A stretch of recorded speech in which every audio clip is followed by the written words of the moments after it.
היא כמובן תוכנית האימייל הפופולרית ביותר בעולם, מסיבה טובה, היא מאוד קלה לשימוש ואפשר לגשת אליה מכל מחשב. אז נתחיל קודם כל בכניסה. אני עובדת עם דפדפן גוגל כרום, למרות שניתן לעבוד גם עם דפדפן האינטרנט אקספלורר שנמצא על כל מחשב. בשורת הכתובת אנחנו נכניס את הכתובת שלנו שזה www.gmail.com, ולחיצה על מקש האנטר בעצם מעבירה אותנו ישירות לדף של ג'ימייל.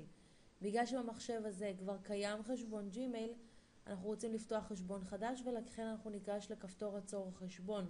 במידה ועל המחשב שלכם לא קיים חשבון ג'ימייל, יופיע לכם מצד שמאל למעלה מקש צור חשבון, וזה יוביל אותנו בעצם לאותו מסך של יצירת החשבון גוגל שלנו. אנחנו צריכים להתחיל להזין את הפרטים האישיים שלנו. אנחנו מכניסים את השם הפרטי, ומיד לאחר מכן את שם המשפחה. בתיבה למטה עלינו לבחור את שם המשתמש שלנו. שימו לב שכל תיבה שתיכנסו אתם תקבלו פה בעצם חלונית שגם כן מסבירה מה צריך להיות בכל תיבה.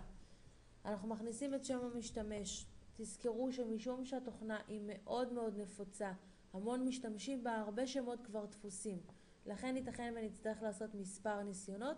רצוי להתחיל בשם הפרטי או בשם המשפחה, ובמידה והשמות דפוסים אפשר להוסיף את צירוף תאריך הלידה או משהו שיהיה לכם קל לזכור. אנחנו נתחיל בלהקיש. שימו לב שהשם משתמש יכול להיות אך ורק באנגלית. בחרנו פה את השם משתמש הזה ואנחנו רואים שהוא כבר תפוס. תן לנו פה הודעה, במידה והוא תפוס אני אנסה להוסיף את תאריך הלידה ואני רואה שזה פנוי לי. אני ממשיכה ליצירת סיסמה. הסיסמה צריכה להיות מורכבת מ8 תווים לפחות, יכולה להיות אותיות ומספרים. אנחנו ממליצים לא להשתמש בסיסמה קלה מדי לניחוש כמו שם חיית המחמד או תאריך הלידה, משום שיהיה לכם המון מידע חשוב על האימייל שאתם לא רוצים שיהיה קל לפרוץ אותו. לכן אנחנו נקיש פה את הסיסמה שלנו, ופה אנחנו צריכים לחזור עליה. מיד לאחר מכן יש לנו להכניס את תאריך הלידה שלנו.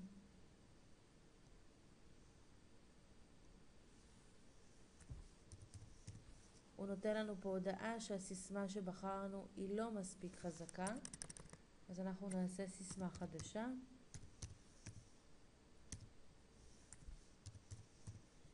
ואנחנו מקבלים פה הודעה שהסיסמה הזאת חזקה והיא מספיק טובה לנו.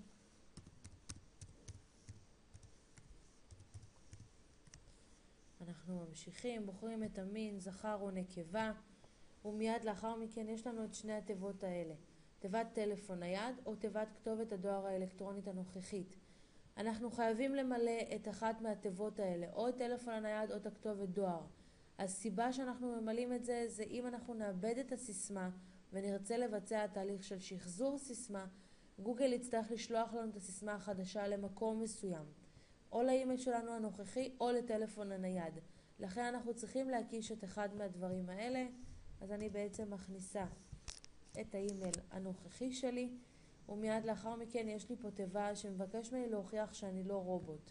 מה הכוונה? יש המון חברות שבעצם משתמשות ברובוטים מיוחדים שתפקידם לפתוח המון חשבונות אימייל לצורכי החברה. לכן כדי למנוע ריבוי של אימיילים ובעצם שימוש לא נאות בתוכנה, גוגל שמה פה את התיבה שבעצם מבקש ממנו להוכיח שאנחנו לא רובוטים, על ידי כך שאנחנו נזין את צירוף המספרים. הצירוף הזה רק מוח אנושי יכול לקלוט אותו ולא רובוטים. במידה והצירוף לא מובן לנו, יש לנו פה את החץ העגול, לחיצה עליו בעצם נותנת לנו צירוף מספרים חדש.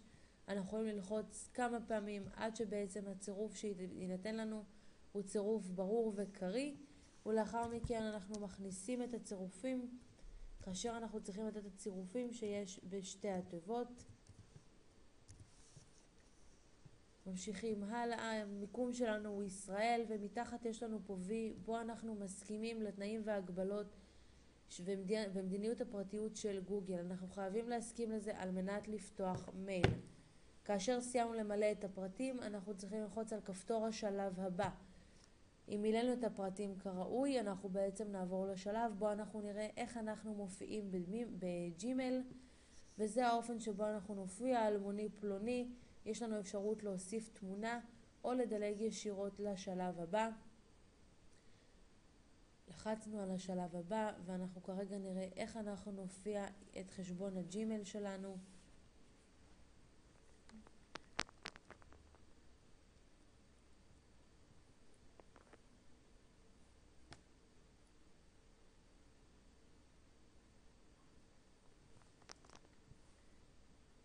הגענו לשלב הבא, בו אנחנו מברכים את פנינו, ברוך הבא אלמוני, וכתובת הדואר האימייל החדשה שלנו. זה הכתובת ושם משתמש שבחרנו. חשוב מאוד לזכור את שם המשתמש הזה, משום שבו אנחנו נשתמש לאחר מכן. במידה ותרצו להביא את כתובת המייל שלכם כדי לקבל הודעות או מסרים, זו הכתובת שאתם מוסרים, אלמוני 4785@gmail.com. מיד לאחר מכן יש לנו אפשרות להמשיך אל חשבון ג'ימייל ולהיכנס אל תיבת המייל בפעם הראשונה. מזל טוב, יש לכם מייל חדש.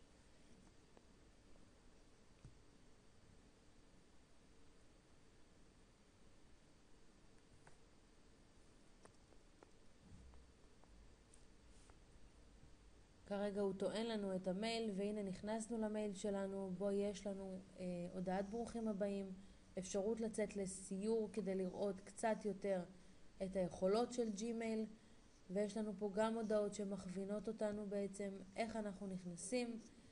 השלב הבא שאנחנו רוצים לעשות זה לחבר הודעה לחבר. אנחנו לוחצים על המקש האדום של חבר הודעה ונפתח לנו תיבת הודעה חדשה. אנחנו מזינים את הנמען שלנו.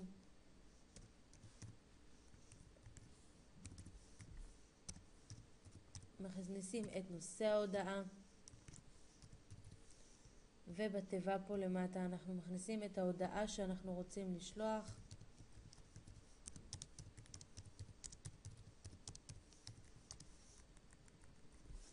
לחיצה על השלח בעצם שולחת את המייל. תודה רבה, מקווים שנהנתם.